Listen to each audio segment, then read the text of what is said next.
Do you see him? The old man flailing around? Oh, is he the one you wanted to talk to about the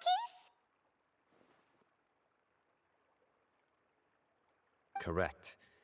His name is Cyrus, a former Spontamod sage. He taught both me and Lisa.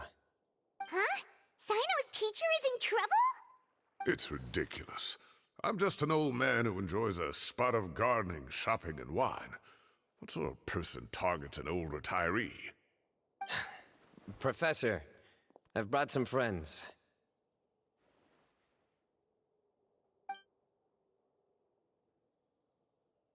Ah, Sino. Now who do we have here? Hold on, let me think. A flying fairy dressed in white? A youth who does not seem to hail from this land? My goodness. You must be the legendary traveler in Paimon. I've heard all about what you've done for Sumeru. Wow, looks like we're really famous! I've told him about you before. You are my friends, after all. That's right. Let me summarize the situation. A couple of days ago, Professor Cyrus suddenly received a threat letter. A threat letter? Exactly. Who sends a threat letter to an old man like me, for goodness sake? This is the letter in question. Cyrus, I have uncovered your secret.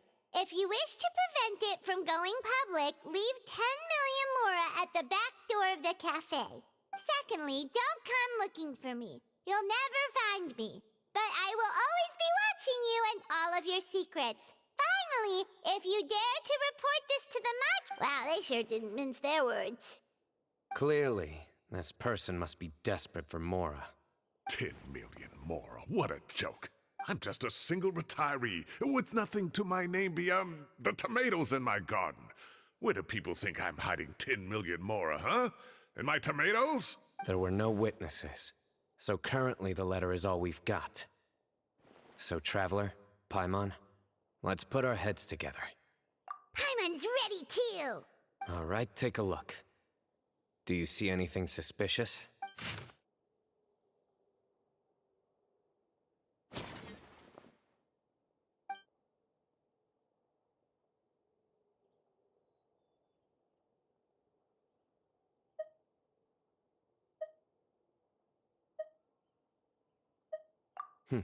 Very good. The paper has a rather rough texture. It's not the typical kind you see in most books. Another thing is, some of these strokes look kind of blurry. Could there be an issue with the ink? Possibly. And I bet the paper has something to do with it.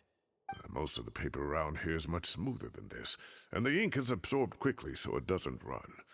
This paper, meanwhile, it's very coarse-grained. Almost as if it's made from some sort of plant matter. It's certainly not the same paper as we use in the academia, but the ink is nothing special. Just regular black ink that gets a blue tinge when applied to paper. So do we think the culprit has a connection with the academia or not? Wait, check this out! Looks like this part got wet at some point. Agreed. The staining suggests it was a colored liquid, not plain water. It also looks like it was wiped off with a damp cloth. A colored liquid, so... tea? Wine? Looks like we're thinking along similar lines. Let's go talk to Arof. There are some things I'll need him to take care of.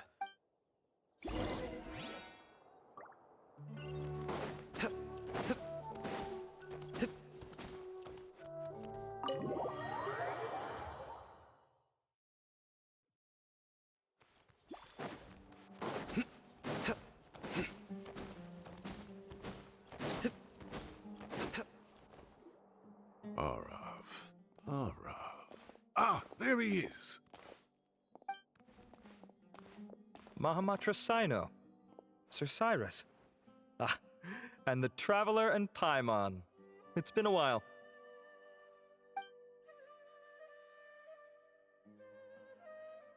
As such, I'm inclined to believe that the culprit in this case is a student at the academia. Somebody young and strapped for cash.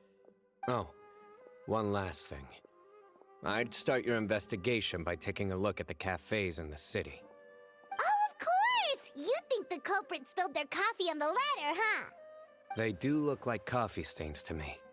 Also, if I'm not mistaken, the letter is written on a type of scented paper that has aromatics added during the manufacturing process. The kind often provided as writing material for customers in cafes and taverns. Ah, of course. Yes, like they sell in the gift shops. I remember now. Zaha Hadid bought some a while back. She said she was going to use it as wrapping paper for a vase. Understood.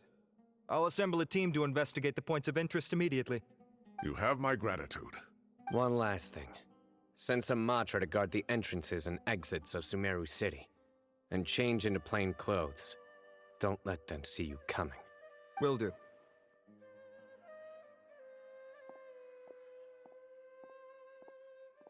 Great thinking, Sino. So, where do we think the culprit's at right now? Yeah, they've probably been lying low at home waiting to see how Cyrus reacts. You're right, Paimon. Really? Which part? The culprit's approach. Whatever happens, they need this Mora. But just because they warned Professor Cyrus not to go to the Matra, doesn't mean they know what he'll do next. So, like you said, they need to wait and see. And crucially, the culprit said they'd be watching the Professor's every move. Huh? Wait, are you saying...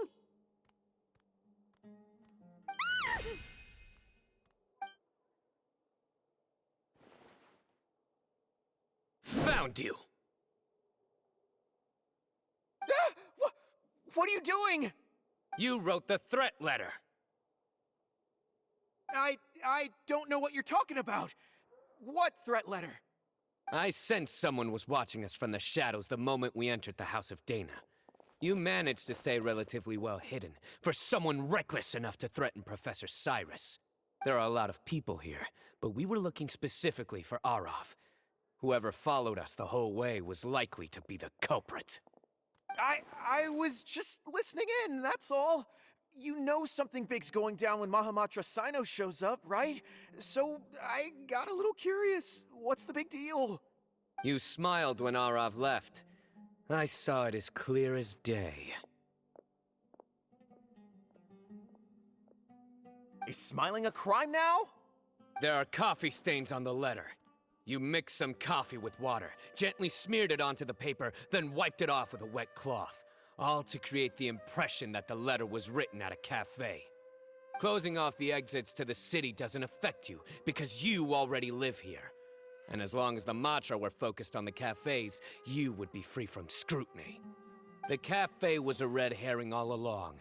You had to be somewhere where you could monitor the Professor's movements. You can't pin this on me! I haven't done anything! Really? Then why are you shaking like a leaf? The innocent have no reason to fear the Matra. But you, your heart's racing, and your eyelids are twitching. You're a terrible liar. I would never... Don't try anything or you'll pay the price. Now come with me.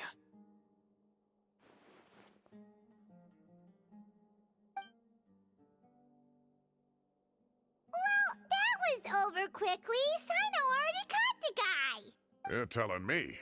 One minute I go out for a quick smoke, the next minute I see Arav already on his way back to meet up with Sino. Looked like a young guy, too. Couldn't have been much more than 30. But after what he's done, I'm afraid he's ruined his whole future.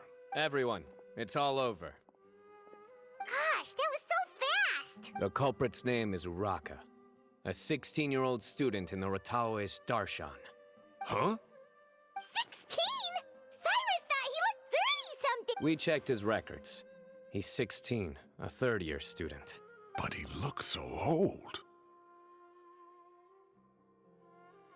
Yeah, seriously. Foolish child. He's too young for the criminal life. What the devil drove him down this path? We questioned the culprit regarding his motives. He Oh, just spit it out. Nothing can surprise me at this point. Very well. It's our understanding that Araka is a mediocre student who has been underperforming in his classes. He started taking extra tutoring to improve his grades, but developed a gambling habit around the same time and lost a lot of mora. Down on his luck, he went to the tavern for a drink and overheard some people chatting about Sir Cyrus's comfortable retirement. They mentioned that he's always arguing about his tomato plants with some old woman on the street. Some old woman on the street? Goodness gracious. Has that rascal attended a single one of his classes?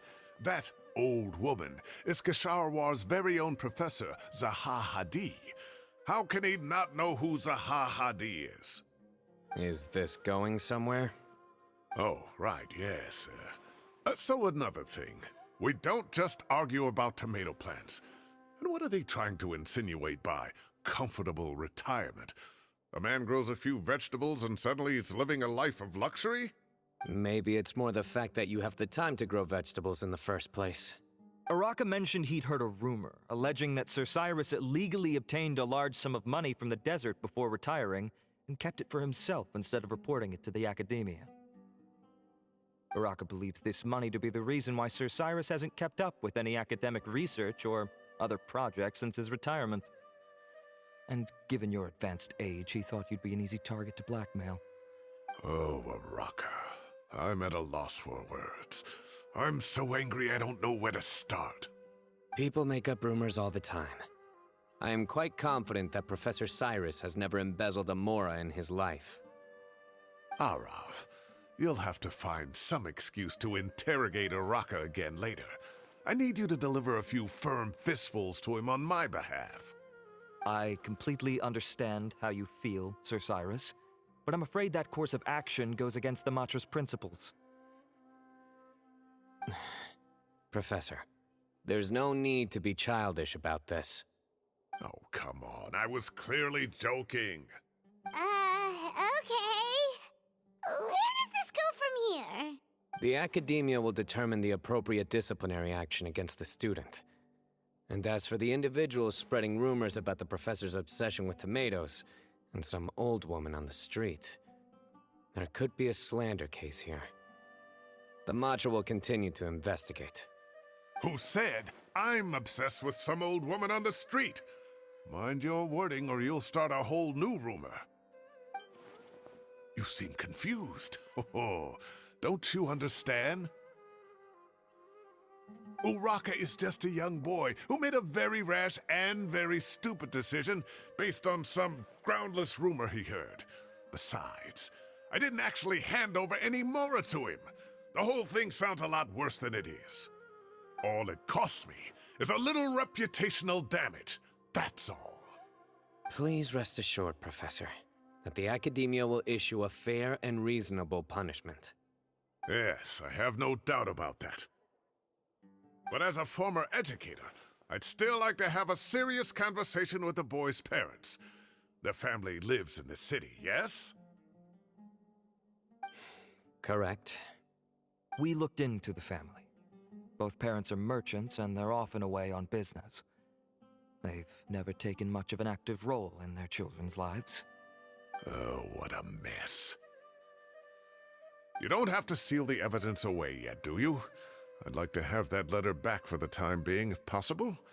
I need something concrete for when I talk to the family tonight. We have to show them how serious this situation is. The relevant authorities have already reviewed the evidence and are now discussing Araka's punishment.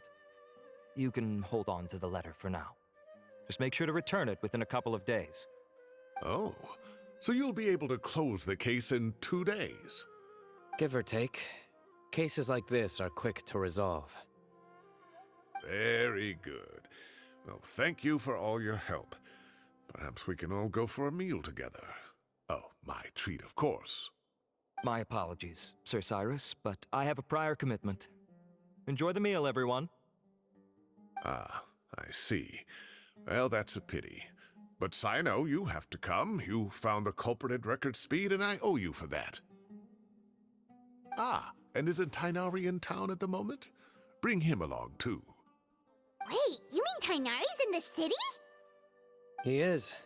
Tainari's master, Sir Nephis, called him and Kale to the academia to help out on a project. They should be at Nephis's office at this hour. Though I must say, I'm surprised you're extending an invitation to Tainari. Did you do something to offend Sir Nephis? Don't be outrageous. Nephis offends me all the time. It's never the other way around. Anyway, hurry up and fetch Tainari. I'll head over to the tavern with the Traveler and Paimon. See you there. Go on now. Don't keep us waiting.